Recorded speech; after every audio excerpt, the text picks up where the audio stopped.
नमस्कार विद्यार्थियों। आज हम राजस्थान में जो अध्यापक भर्ती परीक्षा आयोजित हुई थी उन्हीं पर हम बात करने जा रहे हैं। आपके मन में जितने भी प्रश्न हैं उनका उत्तर हमारे अनुभव के माध्यम से दिया जाए।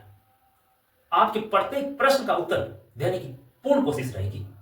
लेकिन आज हम मुख्य दो बिंदुओं पर बात करने जा रहे हैं। एक बिंदु है कि ये परीक्षा जो आयोजित हुई, इस परीक्षा का जो लेवल था किस प्रकार रहा, जो पुराना पैटर्न था उनसे कितना अलग, कितनी गहनता थी, इन पर बात करेंगे। और दूसरा बिंदु रहेगा इस भर्ती परीक्षा आयोजित होने के बाद कट ऑफ मार्क्स कितने रह सकते हैं।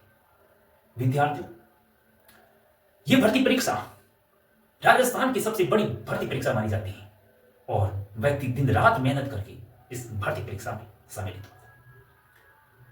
इस परीक्षा के बाद विद्यार्थियों की महसूस हुआ कि आज के समय में परीक्षा का पैटर्न लगातार बदलता जा रहा है।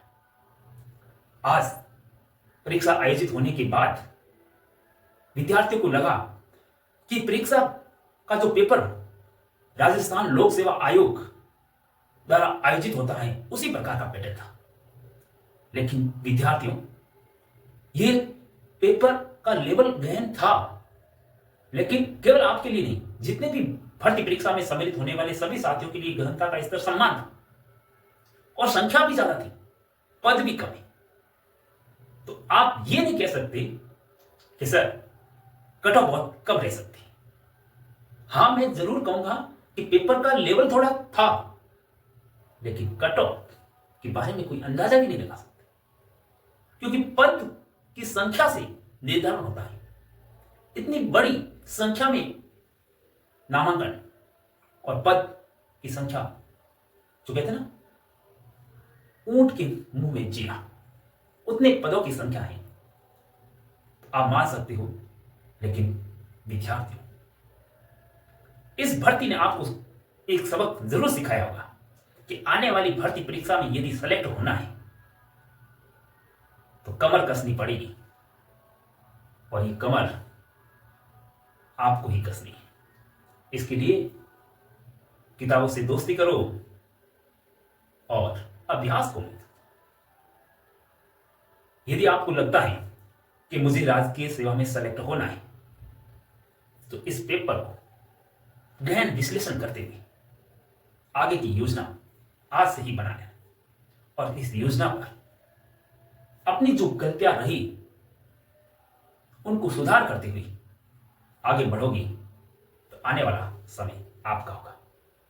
इसीलिए हमारा तो कहना है कि इस भर्ती परीक्षा का जो लेवल था वो गहन विश्लेषण के साथ जो विद्यार्थी निष्कर्ष करेगा वह आने वाले समय में अपनी सफलता निश्चित करेगा। विद्यार्थियों, ये जो आजकल का पेपर का जो पैटर्न बदला है ये आवश्यकता के अनुसार बदला है, क्योंकि इतनी संख्या में नामांकन होना कट ऑफ को और ऊंचाइयां तक ले जाता है। तो विभाग का यह कर्तव्य बनता है कि जो कट ऑफ है उसका प्रतिशत इक्वल रखें, यानी होशियार बच्चा भी उच्च प्रतिशत न बना पाए। इसीलिए गहनता होती है और उसमें पढ़ने वाले व्यक्ति का ही फायदा होता है। आपने कम पढ़ा होगा और जिसने ज्यादा पढ़ा होगा उनमें ऐसे ही पेपर आएंगे तो उसी से उसका विश्लेषण हो सकता है। इसलिए जो आने वाली भर्ती परीक्षा है उनके लिए आप इसी पेपर को आधार मानते हुए अपनी तैयारी को धार देना। तो इस पेपर से हमें सीख जरूर लेनी और फिर आगे बढ़ना है। दूसरी बात करते हैं भर्ती परीक्षा की जो कट ऑफ।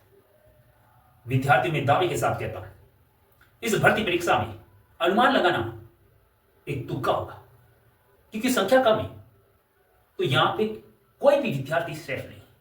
तो मेरा मानना है कि जितने भी विद्यार्थी यहां पे जिन्होंने भी परीक्षा दी थी, जब तक उस भर्ती परीक्षा का परिणाम नहीं आता और मैं तो कहता हूं परिणाम क्या, जब तक उसकी ज्वाइनिंग नहीं होती तब तक पढ़ते रहना, भरोसे मत रहना। कट ऑफ आसमान को छुएगी, मैं कह रहा हूं। तो भी आप कहते हो कि संभावना कितनी है, तो मैं मानता हूं कि इसमें जो 80% अंक लाने वाला विद्यार्थी सेफ जोन में हो सकता है, ये भी संभावना है। लेकिन इस व्यक्ति को मान सकते हो कि वो सेफ। इसीलिए मेरा तो मानना है जब तक आपकी ज्वाइनिंग न हो तब तक आपको लगातार पढ़ते रहना, क्योंकि राजस्थान सरकार है कभी भी पलटी मार सकते। इसलिए जब तक ज्वाइनिंग ना हो रिजल्ट का इंतजार न करें, अपनी सॉलिड रणनीति बना के पढ़ते रहें। मेरे इस उद्देश्य चैनल का उद्देश्य है कि जो धैर्यवान होगा, जो लगातार अध्ययनशील हो रहेगा, उनको सफलता जरूर मिलेगी। आज नहीं तो कल जरूर मिलेगी।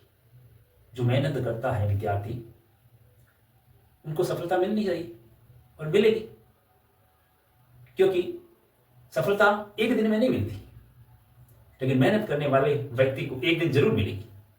और मैं कह रहा हूं आप क्या, एक दिन जरूर आएगा, जरूर आएगा। धैर्यवान बनना है, मेहनती बनना है और अपनी आदतों का भी ध्यान रखना है, क्योंकि आपकी आदतें ही आपको सफलता दिलाएगी।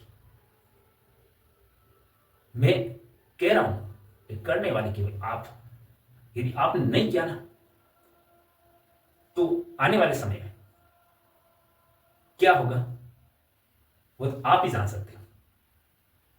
इसीलिए लगातार अपनी प्लानिंग के तहत ऐसा कार्य करो कि रिजल्ट जब आपके सामने आए तो आपकी रूह कांप जाए। जब आपको लगेगा कि वो मेहनत और ये मेहनत का परिणाम जब आपके सामने सकारात्मक रूप से आएगा, तो आपको लगेगा कि भाई तू मेहनत की थी। हम बार बार ऐसे कहेंगे कि तू कर ले रही,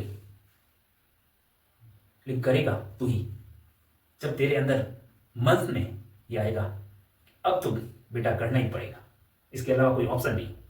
जब व्यक्ति के पास ऑप्शन नहीं होता ना, तो व्यक्ति कर लेता। एक यूपीएससी का स्टूडेंट था, तो यूपीएससी का एग्जाम देना था। अब उसके पास ऑप्शन नहीं था, क्योंकि हाथ रहा ही नहीं जिससे वो अभ्यास करता था। जब व्यक्ति के पास ऑप्शन नहीं होता है, तो उस व्यक्ति ने इस लेफ्ट हाथ से लिखना स्टार्ट किया और 10 दिन के अंदर अंदर उस व्यक्ति ने ऐसा अभ्यास किया कि जो राइट साइड से लिखता था वैसे वैसे अक्षर लेफ्ट साइड से लिखने लग गए। और जब वो यूपीएससी का मेन एग्जाम दिया, तो वो लेफ्ट हैंड से लिखते हुए सेलेक्ट हो गया। तो व्यक्ति के पास ऑप्शन ना हो ना, तभी वो मेहनत करता है।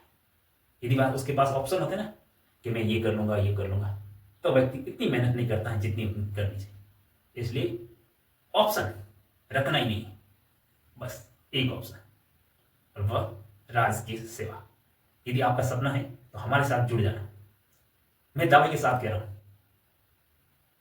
दावे के साथ, यदि आपने मेहनत की ना, तो आप राज की सेवा में सिलेक्ट हो जाओगे। लेकिन मेहनत तो आपको करनी। हम कह सकते हैं कि करना आपके हाथ में, और या आपने कर दिया ना, तो हमें तो खुशी मिलेगी, आपको भी मिलेगी, साथ में आपके परिवार वालों को और आपके आस पड़ोस को जो खुशी मिलेगी ना, उसका अंदाजा अभी आपको नहीं।